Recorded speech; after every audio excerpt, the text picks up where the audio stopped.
brokers. Before we officially started, let me introduce the whole process. We have 4 lucky draws amid the 4 parts, including guest introduction, crypto investing, dividend investing, and the Q&A session.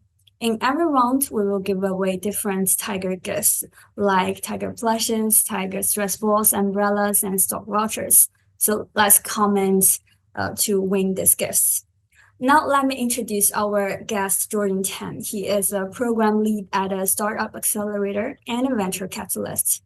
He is also a star contributor in the Tiger community and a good YouTuber creating excellent videos. Moreover, Jordan also shares his real-time trades in our trade feed account. So welcome to subscribe to Jordan's trade feed account under the live stream tab to increase your chances of winning today's gift. Now let's welcome Jordan. Hi, Jordan. Can you introduce yourself? Yeah, hello.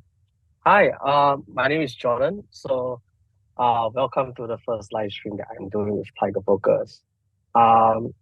Yeah, I've been investing here on Tiger Brokers since 2020 when COVID kind of started and we kind of got a bit of a lockdown.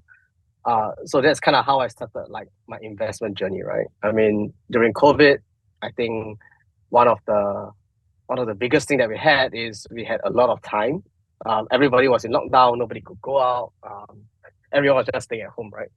So it was one of the biggest drivers for me to get started with investing. I started reading a bit more, started watching a bit more videos, looking at how the stock market works, trying to learn how things function as well. And then I decided to put some money into Tiger Brokers, right? So it was a bit random when I joined Tiger Brokers because I didn't just like select Tiger Brokers because it was just cute, but I saw an advertisement. I saw some YouTube advertisement about it. I saw some ads on Google as well. And then I think at that point of time, Tiger was still pretty new, just entering the Singapore market. So I did a bit of research. Not many people was talking about it, but there were a couple of people talking about like how does Tiger Brokers work, what the fees like. And I think back then there was quite a bit of promotion as well. So being that curious person that I am, I decided like, hey, why not we just try out Tiger Brokers, right? So what I did was I deposited like $1,000 into Tiger Brokers in April 2020. So that's almost like it's almost like 4 years now. It's like, yeah, it's been a long time, like almost 4 years, right? And then like after that, after my first few purchases, I just started like doing regular deposits to build my portfolio. It's something that I still continue doing even now, where I just deposit money to continue building my portfolio as well. So yeah, it's been 4 years. I hope there's an anniversary party that is gonna happen like either in Singapore, like online or virtually or something like that. Okay, you can look forward to our 10th anniversary in June. And thank you so much for trusting Tiger and made your very first deposits. Next, we are about to start the first lucky draw, and we will be giving away 3 Tiger plushes. Everyone can participate in this draw by commenting 111 in the live stream comments section.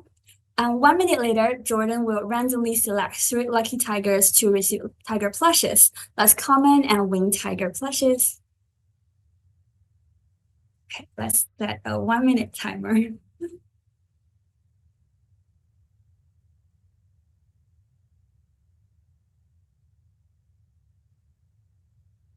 Do I get a plushie as well? I mean, I'm just curious. You want a plushie? Okay, we can send a plushie to you. Yeah. I mean, I have 3 was just plushies. asking. So next time I should bring my Tiger plushes to the Yeah, live stream. I think you should. I mean, people can see like, oh, it's a plushie. Okay, I should show How showcase big the is it? plushie. Let's comment and get them.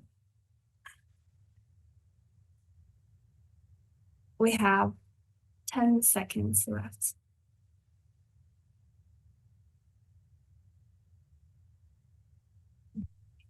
7, 6, 5, 4, 3, 2, 1. Okay, Jordan, you can choose three lucky Cool. tigers. How many do I? Three or how many Yeah, do I choose? Three. three. Yeah. Let's see. Okay. There's Sullivan underscore Rio, Sing Song one underscore HW, and Zack 44. Okay.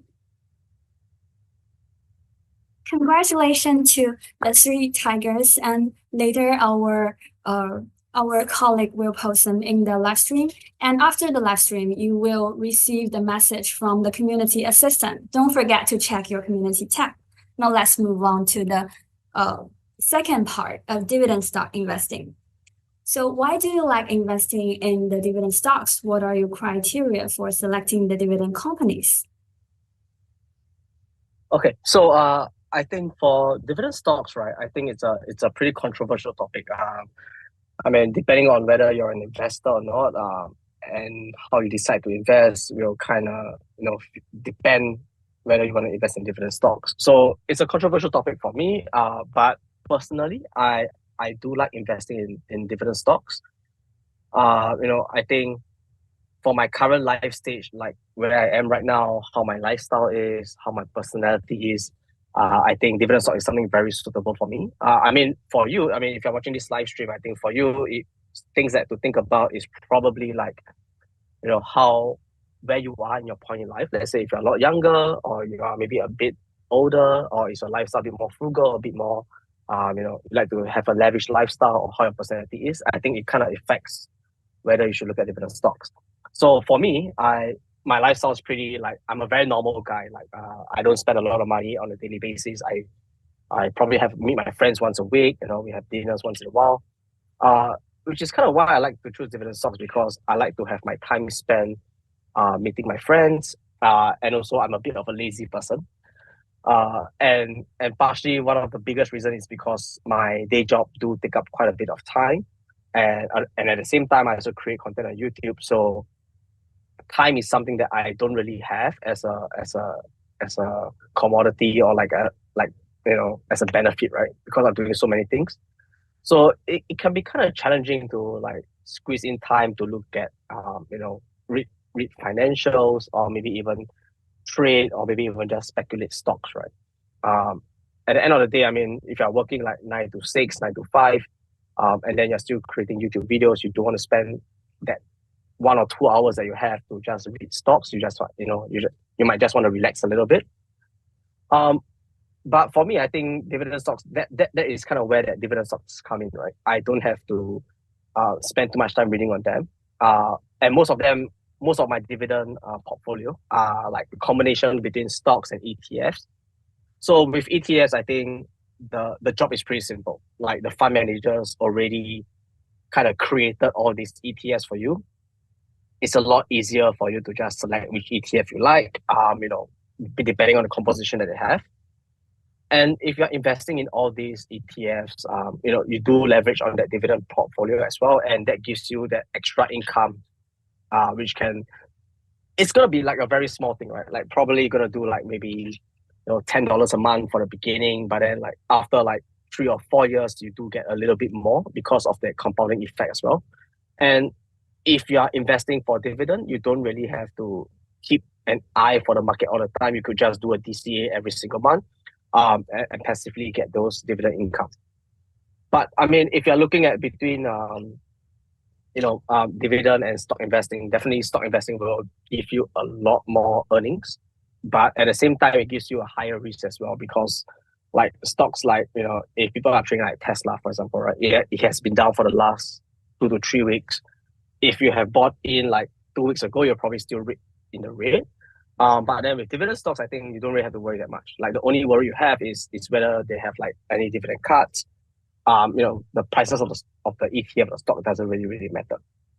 So when it comes to like criteria for selecting these dividend companies, right? I think one of the biggest thing I look at is understanding what the business does. So regardless of whether you're buying the ETF or you're buying an individual stock, I think one of the biggest thing that you have to understand is how does that business or that business inside the ETF earn its money, right?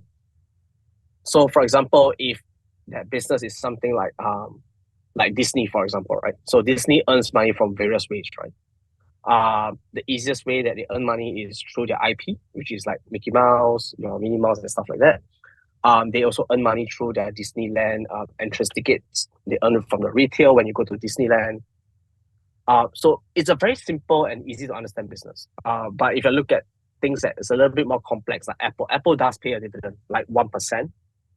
But Apple's business is a little bit more complex, right? They earn from the Apple phones, they earn from the software, they earn from the Apple Store and stuff like that. So if you do understand the business, I think if you really understand how the business earns money, then that is the kind of stock that I think you should invest in, because chances are, if you understand the business well, you will have a lot of conviction of whether this business will continue going for the next 10 years or not.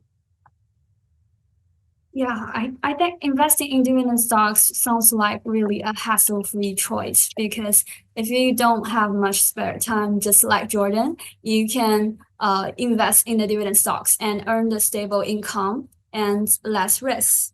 You also mentioned the risk of investing in the dividend stocks, like the dividend cut, and analyze different companies, businesses.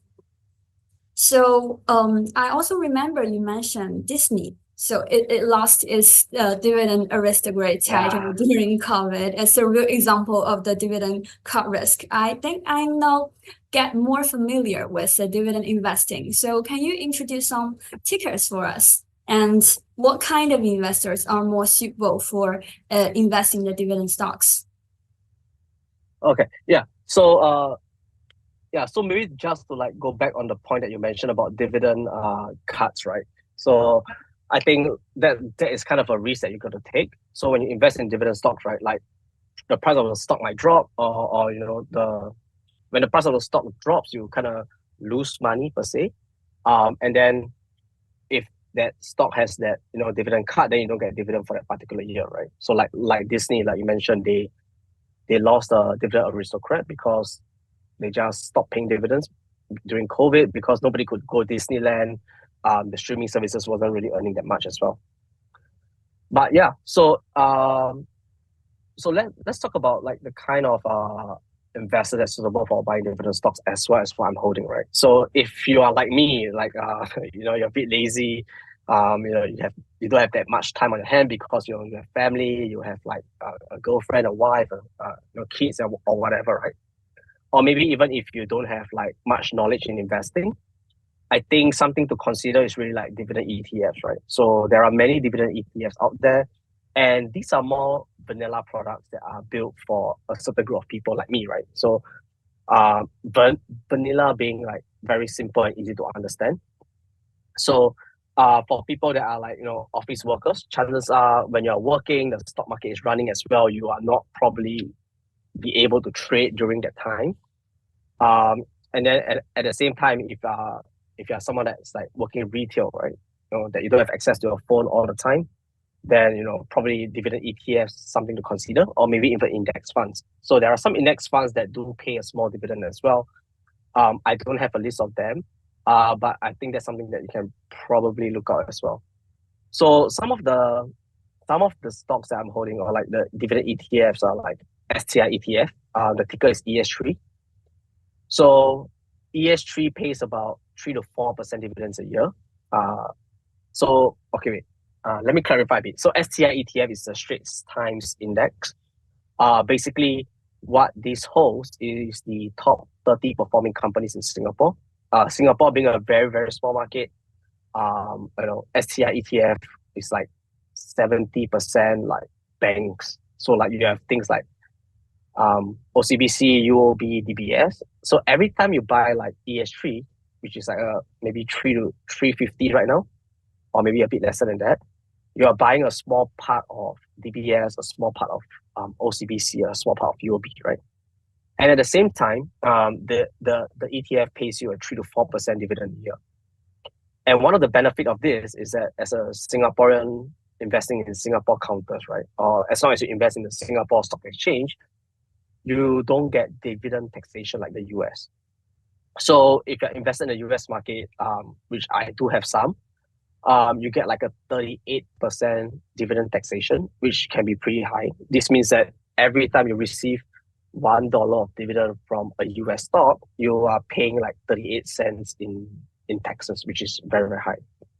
So for Singapore counters, right, like ES3, you do not get any dividend tax. So you get the full dividend there, right? So let's say if you're investing like $1,000 into STI ETF, in a year you can look to get maybe $30 to $40, which I think is like free passive income that everyone should leverage on.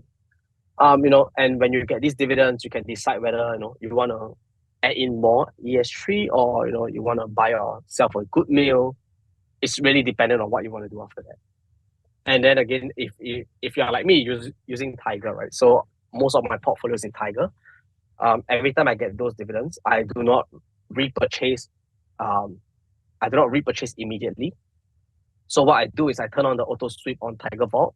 So every time those dividends come in, all that cash will just get put into Tiger Vault where you earn extra yield, right? So instead of the money sitting in your bank in your Tiger wallet doing nothing, you kind of start earning a little bit of interest. I think it's like almost 5% right now, if I'm not wrong, 4 to 5% on the spare cash that you have, right? Yeah. And I think this is the best benefit. So when the market goes down, you have always this spare cash that you can use to buy back into the stock. Yes, I think STI ETF is a very good choice for our Singapore investors because we can utilize the no dividend taxes. And Yeah. Tiger Road is also a good choice, just like the dividend stocks, because we provide 5.5% benefits, Yeah, and it's you it's can great. give you decent and stable income. And except for the STI ETF you just mentioned, which dividend stocks are you currently holding? Can you share them with us? Yeah. So I hold quite a bit of it's kind of a mix, right? So I have SPHD. This is a ETF. Basically SPHG is like the top 50 highest paying dividend stocks in the US, put into one ETF itself. This is one of my favorite dividend ETF, right? Because it pays a dividend every single month. And then I also have a beef. I have J&J, I have STI ETF, I have Capital D series as well. So I think something that I'm looking to probably kind of change this year is to increase my Singapore stock holdings. Maybe I might want to add a little bit more STI ETF because I don't want to think too much when it comes to investing. Like, working is already very hard. Working is tough, right? Like imagine like you work 9 to 5 and then like 5 to 9, you still got to think about investing, can be a bit stressful. So, I mean, I might want to just put more money into STI ETF. So I do get that constant dividend coming in here and there, which can be pretty cool as well. Free money once in a while.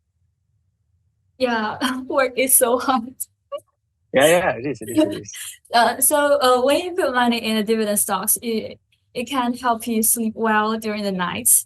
And everyone, do you remember the stickers? Just remember that the Jordan's choice. If you can't remember all of them, you can also check them in our interview article. And thanks so much for Jordan's detailed explanation of the dividend investing. Next will be our second round of lucky draws.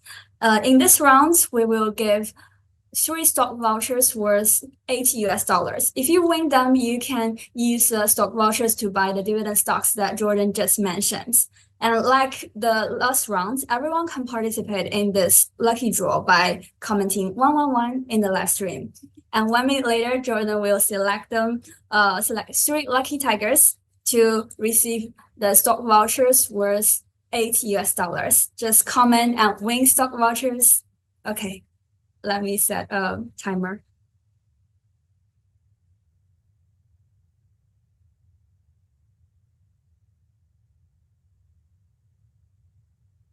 Oh wow, there's a lot of comments. Yeah, our Singapore users really like you.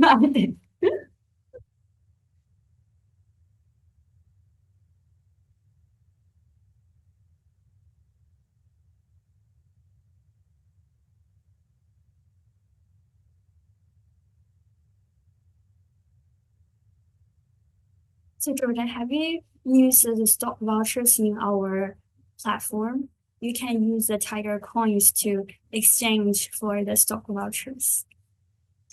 Yes, yes, yeah. So I think I used quite a bit before. Uh, I mean, I check in every day so that I get some points, and then you can change. You are a really loyal user. No, You're I mean, checking every day. it's yeah. It's like I think it's like 10 points every day if I'm not wrong. And then if you do like 5 days in a row, you get extra coins. Okay. Yeah, I think that's pretty cool. Mhm. Me to choose three lucky tigers. Okay. Yeah. I think Google KOOLGAL. Um, Ast- Astro4. If I got it right, Astro4 and BXX. Okay. Cool. Congratulations to our three users winning the stock vouchers. Next, let's move on to the next part of the crypto investment. In our interview, you just mentioned that you started investing in Bitcoin around 500 US dollars. So can you tell us how and why did you begin to invest crypto? Okay. So this was it's kind of a bit of a sad story. I think during the interview, we kind of shared a little bit, right? Like my grandfather and I were pretty close. Yeah, so he kind of taught me all the things I needed in life, like how to take a bus, how to cycle, how to fish, how to go to the market and stuff like that. And then in 2017, he passed on. So I was at a funeral. And then in a Chinese culture, right? Like the grandchildren, they will take turns to do 守夜for like the grandparents or the person that passed on. So one fine day it was just my turn, and then I was with one of my uncles. We were just having a chat, having some drinks, and then he just told me like, "Hey, Jordan, have you heard of Bitcoin?" And then I said like, "No, what's that?" Like, I've never heard of it. Is it like some weird thing? And then he explained what Bitcoin was. But back then in 2017, I think not many people understood what Bitcoin was, right? Nobody really understand like how does it work, what can you do with it, and back then Bitcoin was like $500. It's super super low. It's like $500. But then I didn't really understand what was going on, so maybe I was a little bit too sad back then, and then I just said like, you know what, hey, just take the last $500 I got in my bank account. Buy me whatever you can buy with it.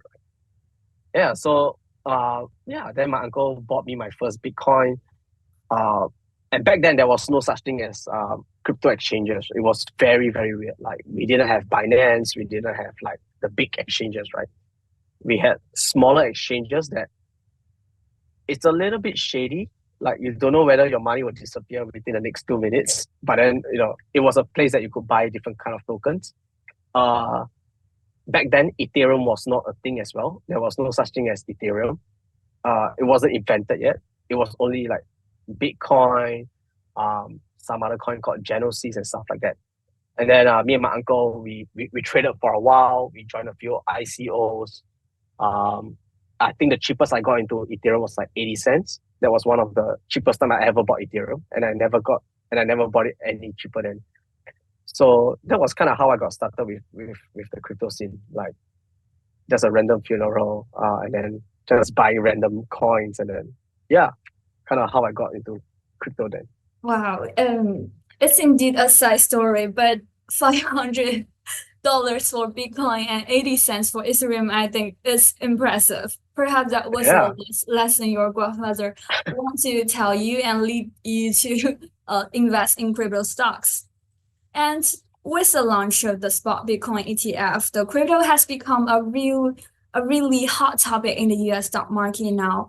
However, in your YouTube video, you mentioned that Bitcoin ETF not a good investment. Can you explain why you think it's not a good investment option? Okay. So I think there is three main things, right? So like fees, opportunity cost, and ownership, right? Um, I'm not sure what's the demographics for the people watching this live stream, but I'm guessing if you're between 18 to like 45 years old, I think that the Bitcoin ETF isn't something for you. for two big reasons, right? So between 18 to 45, it's the age that learning something is still pretty okay. You're not gonna be like left out in the market as well. And I think to open a brokerage account with any crypto exchange isn't very hard these days. Like everything could be done through SingPass, right? And there are very, very good like crypto exchanges out there that you can use to quickly buy Bitcoin anytime you want.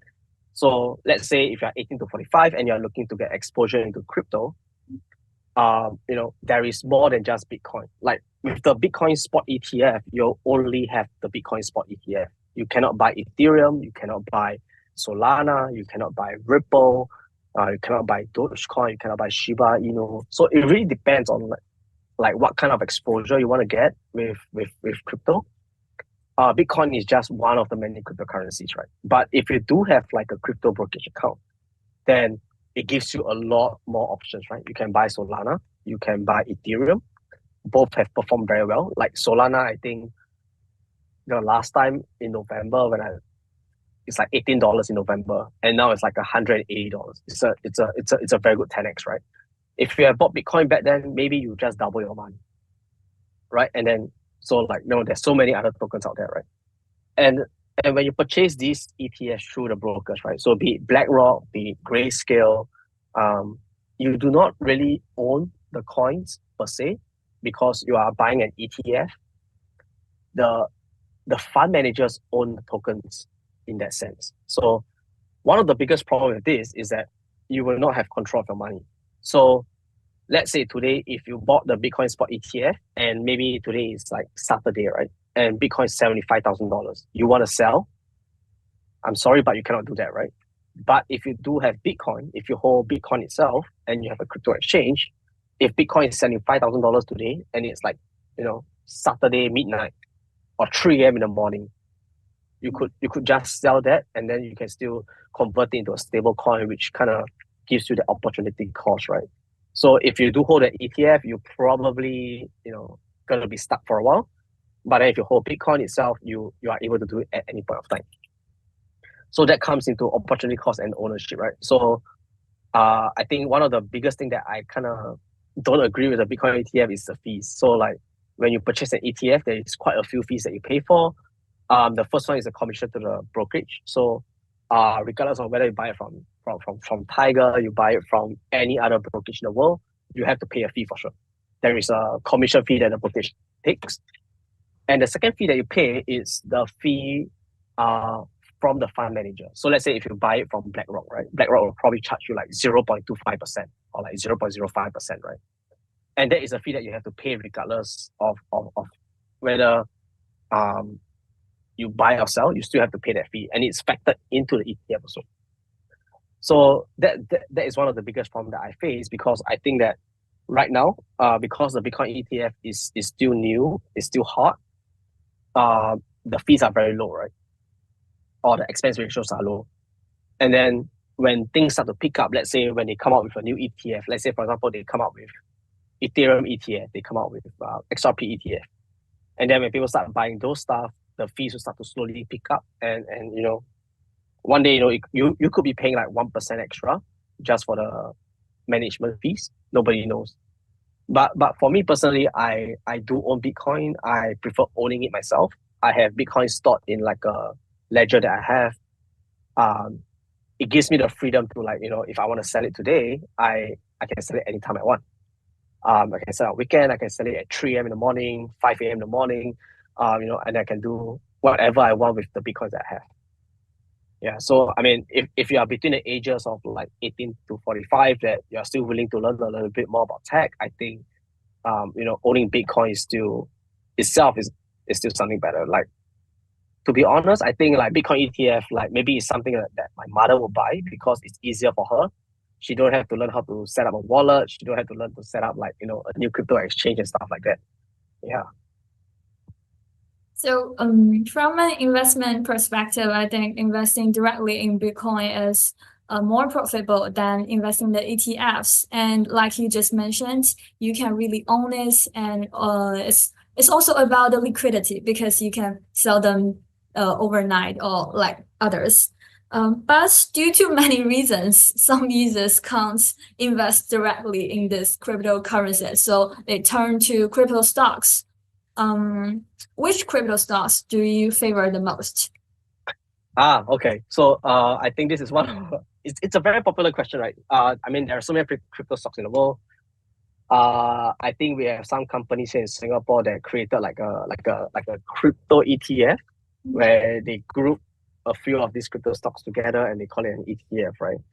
But one of my favorite crypto stocks is something that I'm looking to own as well. I haven't bought it yet because I'm just figuring a way to enter. Is Coinbase, right? I think Coinbase is doing a good job. I've met the guys at Coinbase. We had a lot of conversations as well. And I think one of the biggest game changer for Coinbase is that they are the custodian for almost 80% of the Bitcoin ETF. So if you look at, I mean, if you just do a quick Google search about Bitcoin ETF custodians, I think you'll see that a lot of the custodians are with Coinbase.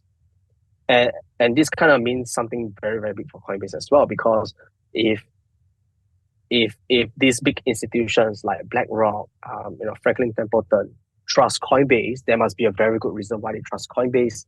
And because all these are institutional investors, they probably pay Coinbase a lot of money to secure the Bitcoins that they want to hold. And what this means for Coinbase is that they have customers from big banks that will probably use them for a very, very long time. And this is also extra income for Coinbase because Coinbase being a broker, being an exchange, they earn from fees, they earn from all that transactions, but now they have the institutional coming in. It's an extra income for them, and having extra income means more revenue, which kind of means they have a bit more chance of being like very profitable in the next couple of years. Yes, I agree with you. Coinbase is undoubtedly a safe bet among the crypto stocks, and I also noticed that the trading volume of the Coinbase has surged after the spot Bitcoin ETF launch. Although Bitcoin pushed back recently, we can still expect it go up higher with the halving pending. So, can you share your target price for Bitcoin in 2024? Okay. So I think this is probably gonna be like one of the most interesting questions here, right? I mean, I don't have a crystal ball, but I think like the price of Bitcoin, my personal target is like 120 to 150,000, right? It's like a 2x from here, or maybe like 2.5x.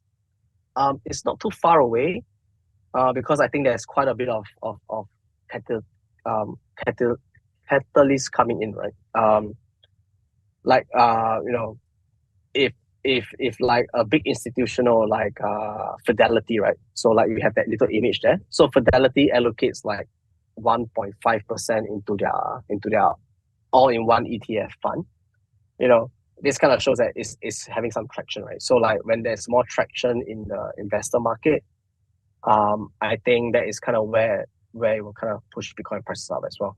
But then again, I mean, 120 to 150K, that's like my target price. If it goes above, it's great. We all make money. If it doesn't, right, let's say the worst case scenario, let's say Bitcoin doesn't make it, if it still stays at today's prices, which is like 66,000, I think it's still pretty okay as well. I mean, my strategy for like crypto has been just dollar cost average every single month, has never changed. Still doing it. But I do think that we'll have some pullback. I think we had a conversation maybe like 2 days ago, but just yesterday Bitcoin went down to like 61,000. I'm like, oh shit, everyone's gonna get scared, Yeah, but the pullback like 61,000, I think that's pretty normal. I mean, accounting that the amount of Bitcoin funds flowing into the Bitcoin ETF, right? So with the Bitcoin ETF coming in as well, I think it's something that people can look at. If you really want to like have that price speculation kind of vibes or something that you want to do, you could just Google Bitcoin ETF fund flow, right? And when you do that, you'll probably see like some charts or some tables that you can see how much money is flowing into the ETF, how much money is flowing out of the ETF. then after that it's kind of a bit of a logic kind of take where if there is a lot of funds flowing out, then it's going to be a bit bearish. If there's a lot of funds flowing in, then maybe it could be a bullish signal as well. But yeah, 120 to 150,000 is my target. Wow. So you think Bitcoin will double from the 60,000 to the 120 to 150,000? I think it's impressive. I hope so. I also hope so. I hope Bitcoin can do well in 2024. Although I noticed the grayscale Bitcoin ETF outflows a lot, I still expect Bitcoin to go higher anyway. The halving is pending. And thank you so much. Halving is one of the biggest things that people look at, right? Like halving is like in 1 month's time, or maybe like in April, 2 to 3 weeks, mid-April, right? I think that's like kind of the timeline. So I think like it's probably, if you ask me, I think like maybe the next 3 months it's gonna be like maybe around this price range, like 60 to 70,000. It might not move a lot, but then like maybe towards the end of the year, you might start to like slowly like go upwards. Okay, then I can expect for the end of the year. Thanks. Hey, you could buy yourself a Christmas present, man. You could buy yourself a good Christmas present. Okay, I will add more Coinbase. Thanks so much for Jordan's insights on crypto investing. Next will be our lucky draw, the round 3. Everyone can participate by commenting 111 in our live stream. We will give away 3 Tiger umbrellas, just like before. 1 minute later, Jordan will randomly select 3 lucky tigers. Okay, let me set a timer.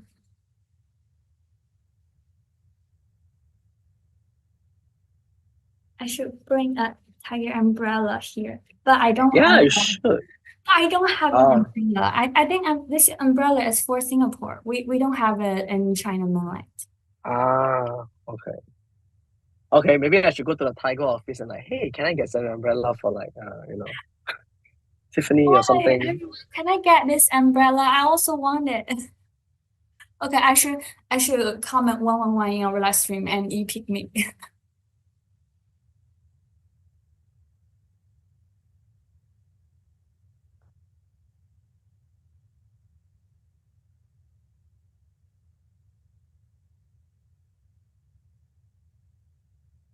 We have 10 seconds.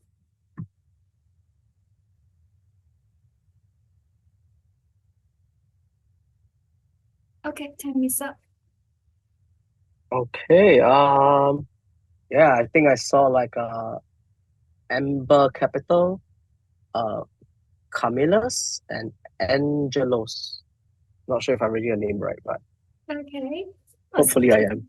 Congrats to those 3 tigers on winning our tiger umbrellas. Next will be our final part, the Q&A sessions for our tigers. We had collected some questions from the interview article we have published in our tiger community. So the first question is from CCV. Do you stop loss if the stock you picked is not in your favor? Okay, so yeah, if you follow me on my trade feed, right? I think most of my stocks or most of my transactions are really buys. I don't really have a lot of sells these days. Reason being, like, I did a rebalancing of my portfolio, I think early 2023, so I don't have a lot of sales now, but it's more of buys. Because I kind of figured that I want to do it a long term, right? I want to do like long term investing, so I do more buys and sells these days. And the second thing is I don't really have time to trade stocks. So something that I do is I do sell puts on options to get some extra income. And let's say if I do get allocated for that particular stock, then it's okay for me because I've been looking to buy it anyway. But let's say so that's like what I'm doing right now. So I don't really have a stop loss per se. But let's say if I were put into a position where, let's say, my job is very different, I'm trading as a career, or trading as a job, or trading for like additional income, then it will be a little bit different, right? So depending on how aggressive the trade is, let's say, it could be stocks like Nvidia, which is super hot now. I might want to do like a 5 to 10% stop loss, right? Because something I kind of learned, right, as I was investing, is that every time you lose 10%, you have to earn back 11% in profit to break even. So let's say if you're holding onto a stock and it goes down by 40%, you will have to earn like your stock will almost have to double for you to kind of earn back that loss that you have. So that can be kind of tricky as well. Yeah, I think that one of the things that I do when I pick stocks or when it comes to stock picking, right? The stocks that I hold are very boring stocks. I don't really hold super hype stocks like Nvidia. I probably had a few last time, but I sold it all. Because at the end of the day, I think it comes back to time, right? If you're working, you don't have that time to really manage the portfolio all the time. You probably would want to rest instead of trading at the same time, right? And if you think about it from a broader perspective, right? The stocks that I hold are very boring. But boring businesses are businesses that survive and grow over a period of time. So if you think about it, like medical stocks, right? These guys are super boring stocks. You probably get like one big innovation like once every 10 years. But these guys are growing every single day. And then if you're looking at like long-term investing, right? I think one of the biggest thing that you got to think about is that you don't really have to have skyrockets or what we call in crypto like moonshots, right? You don't need to have like moonshots all the time, like tech firms. So for example, like I think something that I want to look into maybe like this year is like waste management companies. I think it makes a lot of sense, right? Like waste management is something that will probably have a very stable growth over time. As people become a bit more wealthy, they start to buy more things. And when they buy more things, this means that there is more trash generated, there is more garbage being generated. And with more of this garbage being generated, the cost of recycling increases as well. The cost of treating this waste will increase as well. And with increased costs, this kind of means that guys that do waste management will always be in business because it's just a boring business that nobody wants to do. So these guys will never have like that worry that they're going to lose their jobs. I mean, I'm not sure about you guys, but I haven't heard of like a waste management company, firing people. We had COVID. COVID came. A lot of people got fired during COVID, but the guys in the waste management never got fired. They probably still have their jobs. Probably pay a lot more now. Yeah, you are so right. Yeah. If you think at a broader perspective, right? Like if you think about if a company is profitable, they wouldn't have to fire people, right? And throughout COVID, people that got fired is like F&B, a little bit of tech here, retail, but you will never hear a waste management company fire people. Like I've never heard of it. I could be wrong, but I'll be interested to see like if it happens, it happens, right? And then so like if you're investing in tech stocks, right? I think one of the biggest risks here is really learning to manage debt, right? So like Tesla was a very, very big story. Like the main story in 2020 to 2022 was Tesla, right? We have like stock splits, Tesla's gonna build that Cybertruck. But what Tesla did was it went to $400, it got split, and then it went up again to $200. But then if you look at Tesla today, it's like going on a downward trend, right? It's like 175, something like that. And this is one of the biggest problem with investing in tech stocks. You got to be able to take the hits. Like if you bought Tesla at $200 and you bought 100 of it, that's like 20,000. And today your 20,000 is going to be worth like 17. So this is one of the biggest problem, right? And then so if you're looking at like doing like a stop loss or maybe like trading in general, I think some questions that you might want to ask yourself is how do you want to play out this trade, right? Is your personality able? Are you that kind of guy or the kind of person that you are okay with taking losses? Are you the kind of guy that a bit more risk averse, or are you willing to take more risk, right? So like some questions that can come into mind when you're looking to do trading is how long are you going to hold the stock, right? If you're holding the stock for a longer period of time, I think choosing a business that have proven track records might be something more feasible. And then the second question that you might want to ask yourself is, will you have time to follow the hype? So I'm guessing that most of us are probably not professional traders or like traders by career. Chances are we're all working as well. So it really depends on your job. Like, do you have a time to access your trading app all the time? So let's say if you work a night shift job, chances are you'll not be able to trade the US market, right? And then if you're working a day job, if you're working an office job, I think one of the biggest questions is, are you willing to stay up until 3 a.m., 4 a.m. to trade and then still perform at work tomorrow? Or like, will trading until 3 a.m., 4 a.m. affect your work tomorrow, right? So the last thing you want is that you start trading and then it affects your performance at work, and then you just lose your income, right? And then the last question that you probably want to like ask yourself is when are you going to take profit? So like stop loss and take profits, they are like two different ends, right? Everybody wants to stop loss, but nobody knows when to take profit. So I think one of the biggest thing is learning how to take profit as well. Is something that I learned the hard way. I think one of the big questions you ask yourself is, at what price I will let go of this stock, right? And not feel bad about it. So when are you going to sell? Like Nvidia, are you going to sell when it's 1,000? Or are you going to like hold until it's 1,005 or like $2,000? This is like a question that you probably got to ask yourself. Yeah, I also don't stop loss because I buy the stock today and I sell it tomorrow. And I set the target price just like you mentioned. I'm gonna sell Nvidia just as 1,000, I think. So if you don't want to spend too much time in the stock market, you can also sell put options just like Jordan, and you just wait your options to expire. And I'm curious about the waste management company. Can you recommend a ticker for us? Oh, okay. So I haven't looked into it yet, but I mean, if I do if I do start researching on it, I'll probably put it on my Tiger, like my trade feed. So I mean, if you guys follow, you probably get to see it as well. It's just something that I just thought of like in the last 2 months. Like, I was having some drinks with my friend. We were talking about like, what kind of stocks we can invest in that can, give us a good retirement, right? And then I was just saying like, oh, look at this garbage guy cleaning the rubbish. And then he's like, you know what? Maybe we should invest in waste management. Like, no one ever got fired doing that. I'm like, that kind of makes sense. Yeah, I Yeah, think but it makes sense. So I'm curious. yeah. So I haven't looked into it yet, but I will. I will start looking into it maybe in the next couple of weeks.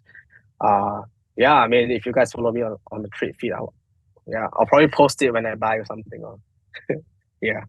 Okay, guys, remember to follow Jordan, and he will publish articles or share the trades in the Tiger community. And the most important part is just like Jordan mentioned, you need to know yourself and remind yourself the 3 questions. And the next question from our user is about Bitcoin. A question from Pax: how much higher do you think Bitcoin will hit as it has risen above 70,000, although there is some correction?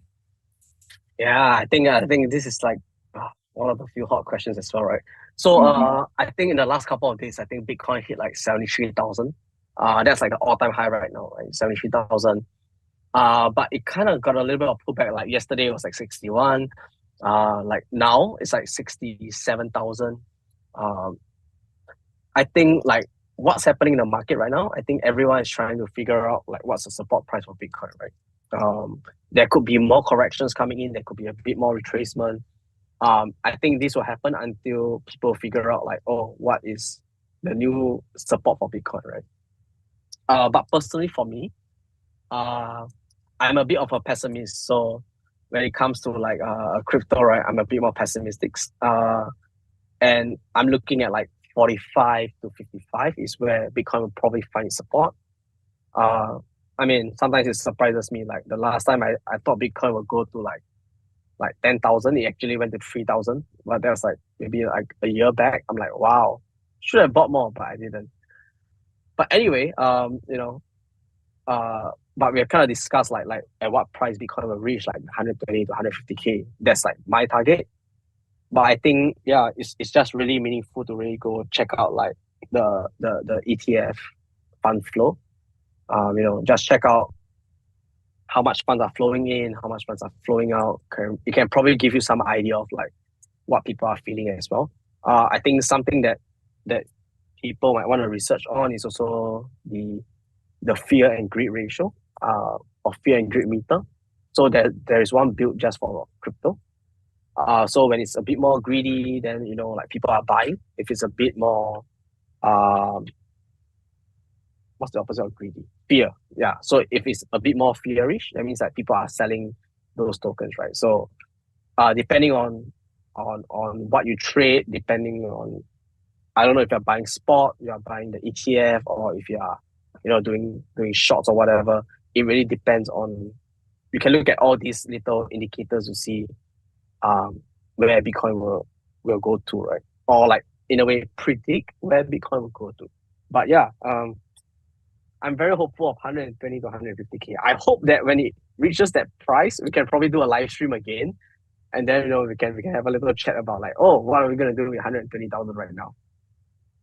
Okay, if it hits that, we will invite you to do another live stream. That'll be fun though. Hopefully. Yeah. So it's very hard to tell how will the Bitcoin move, but Jordan gives us his target price. And another question is from Cheyenne about the Singapore REITs. Okay. Oh, no. He asked that the Singapore REIT has been put back since few months again. It's a good chance to monitor them for dividend. Yeah. Okay. Cool. So yeah, I think I can do this. So I do hold some REITs.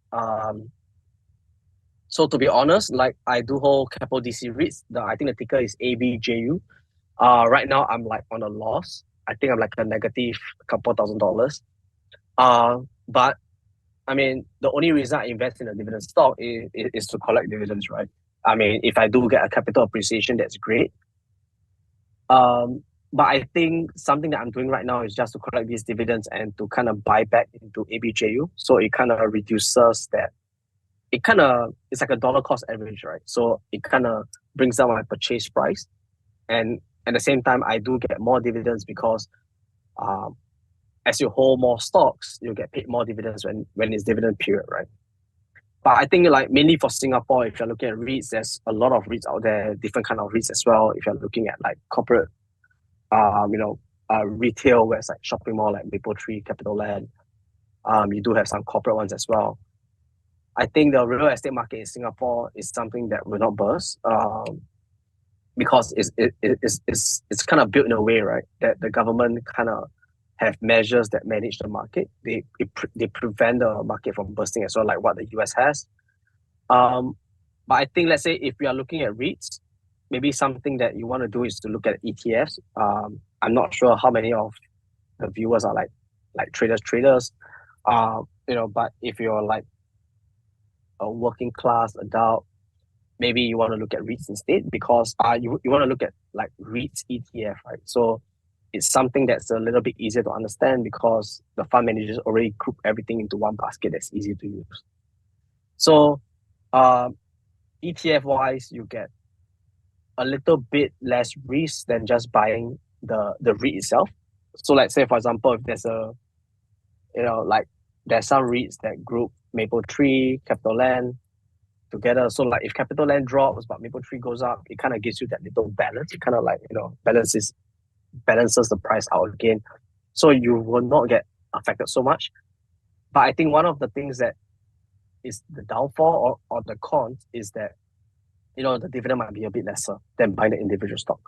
So if the REITs are still going to pull back in the next couple of months, I think if you're looking to get that dividend income, if you're someone looking to kind of increase that couple $100 a month, to like almost $1,000 a month in dividends, then I think it's a good time to look at it.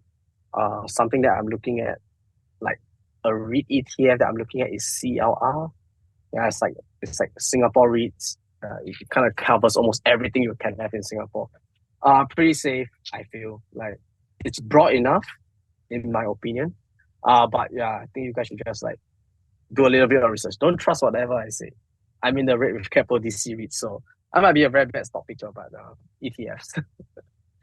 But yeah, I mean, so I think something to add is that I do own a bit of REITs as well as REITs ETF. So for me, it's like a bit of 50-50, right? I own about 50% in REITs, individual stocks, and I 50% in like ETFs. So you think you can balance the two choices, and when it goes down, and we can also add the REITs. I just noticed that you share in your feeds, you add some capital DC REITs in February. Yeah. Yeah. So I think my buy price was kind of high. I think my buy price was like maybe almost $2 or something like that. So I think today is like 170 something or 160 something. Yeah. I mean, I'm just like buying almost every month.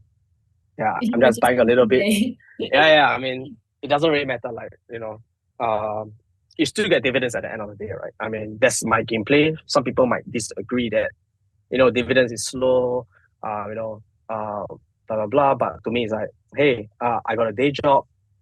I don't have the time to monitor. So like every month on a certain date, I just buy. And then that's it, like done. I don't have to go and look at it. Then I think Keppel is like every 6 months, they pay out a dividend, something like that. So every 6 months you get like, you get extra couple $100, like, it's like a small bonus, right? Yeah, Yeah. it makes you happy. Why not?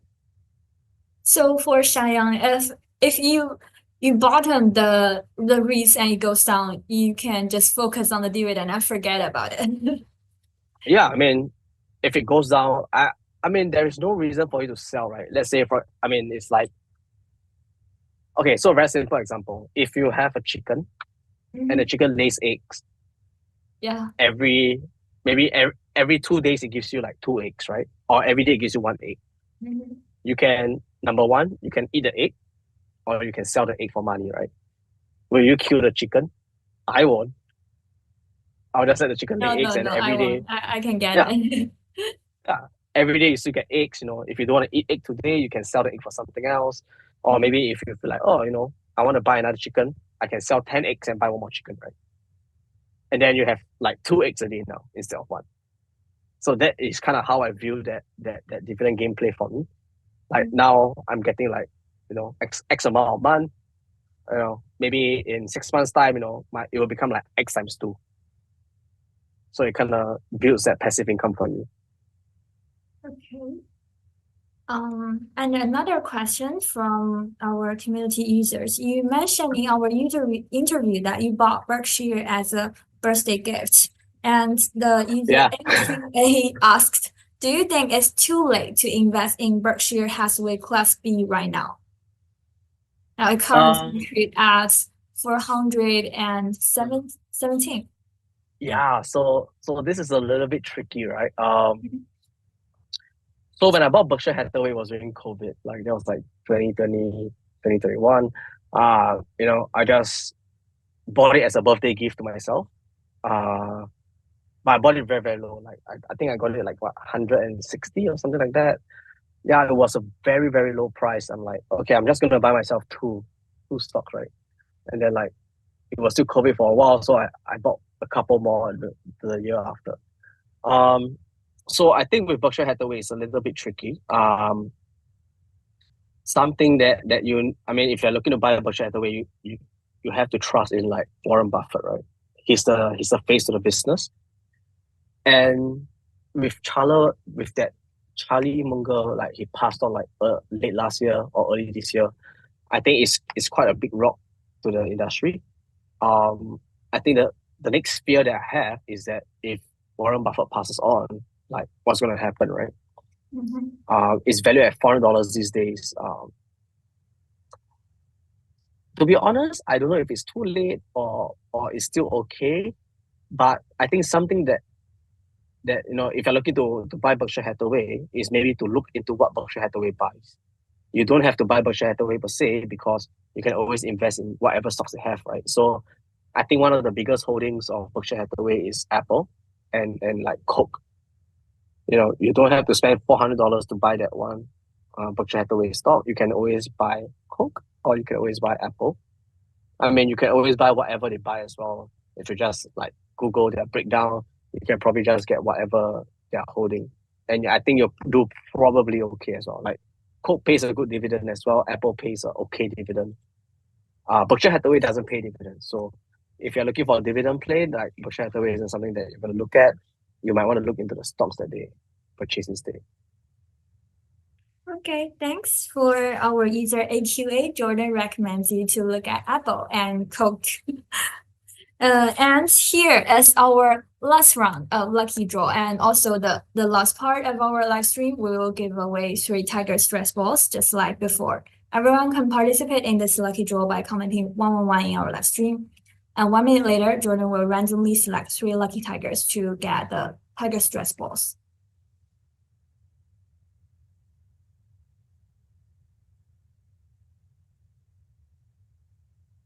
I got a very curious question. Why is it 111?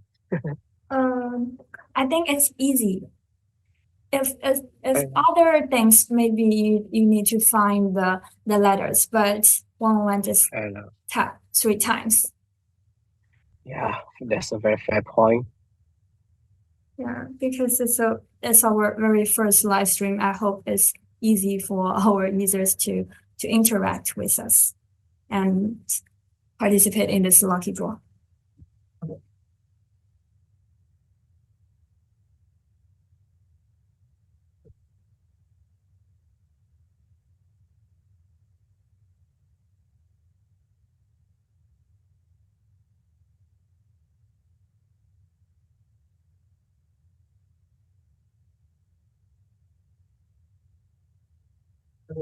Well, they are asking.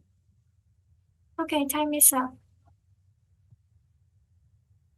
Okay, yeah, I think I saw like Katie Fun Fun, 12_E, and Joseph Pang. Not sure if I got it right. Okay. Congratulations to the 3 Tigers on winning the Tiger Stripes balls. And that's it for our live stream. Thank you all for your question and your time. And also thank you so much for Jordan's answer. If you have any questions, please do raise them in Tiger community. And don't forget to follow Jordan's Tweet Feed account under the live stream tab. We hope you enjoy a smart and efficient investing journey with Tiger. Have a good day. Bye, All guys. right, thank you guys. All right, bye.